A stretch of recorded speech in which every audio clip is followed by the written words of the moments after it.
Nung ang Panginoong Hesukristo po ay pumanik sa langit, nagbalik sa langit, hindi po ito slow motion na parang unti-unti siyang pumapanik. Tapos yung mga napapanood natin sa TV na umaakyat siya tapos tumutugtog, 'di ba, na may tugtog na background music na dahan-dahan siyang pumapanik. Well, alam po ninyo hindi po ganun 'yon dahil nung ang Panginoong Hesukristo po ay pumanik po sa langit, sa totoo lang po, biglaan po 'yon. Parang parang gano'n, parang rapture, no? Parang dinagit, nawala siya sa paningin nila. Parang gano'n, ng mga disciples po niya. Kaya nakalagay po sa Book of Acts, meron pong account doon sa Acts chapter 1, nung pagpanik ng Panginoon sa langit, ito po ay biglaan. Right there and there, biglang may mga angels na tumingin sa mga disciples from above, sabi, bakit kayo nakatingala, ika? Itong Jesus na ito na pumanik sa ganyang paraan, babalik din naman sa ganito rin pamamaraan. Ibig sabihin, sa pagbabalik ng Panginoong Hesukristo rito sa lupa, mabilisan din. Pero yung pace ng kanyang pagbalik na una, ito po yung rapture. Okay? Yung second phase, syempre yung second coming niya, together with the church na ni-rapture na po niya. So, makikita po natin dito. So, biglaan po yung pagpanik ng Panginoong Hesukristo. Ito po ay hindi po slow-mo o slow motion na tinatawag po. Dahil ito po ay talagang nagpapakita ng significance kung paano biglang aalisin ng Panginoon dito ang mga nanampalataya sa Kanya para iligtas doon sa delubyo ng Great Tribulation na darating sa pangunguna nga po nitong Antikristo. So ito po ay talagang matibay na foundation na pwede natin panghawakan.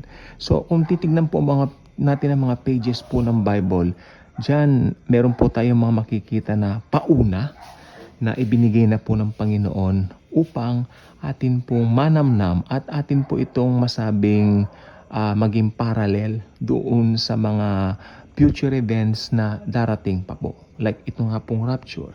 Ano po ba ang pinakahinihintay na po natin mga mananampalataya ngayon na susunod na events, na turn of events? Rapture po. Ito po ay sikreto. Dadagitin ng Panginoong Hesus ang mga naglagak sa kanya ng pananampalataya in a secret way.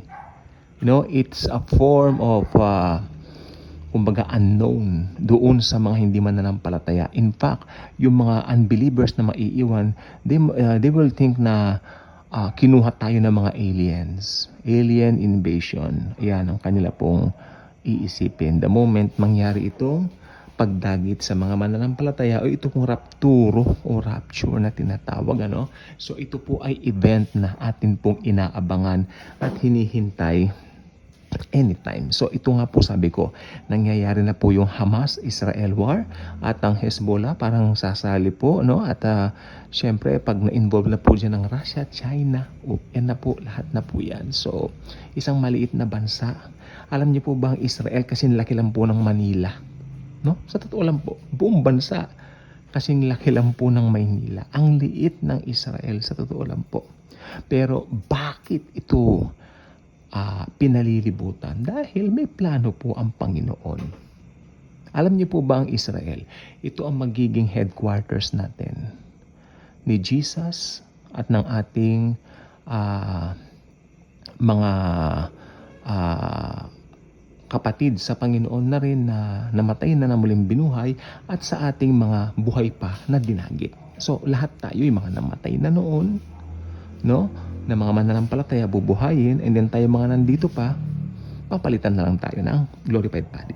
Sorry. Then, si King David po mismo ang magiging right hand ni Jesus during that time ng millennial reign dito nga po sa bansang Israel. Particular po dito sa Jerusalem. Kaya mag-subscribe na po kayo dito dahil marami pa pong kaalaman akong i-share po sa inyo. Tiyak mamamanghat, magugulat kayo doon sa mga katotohanan ng Biblia.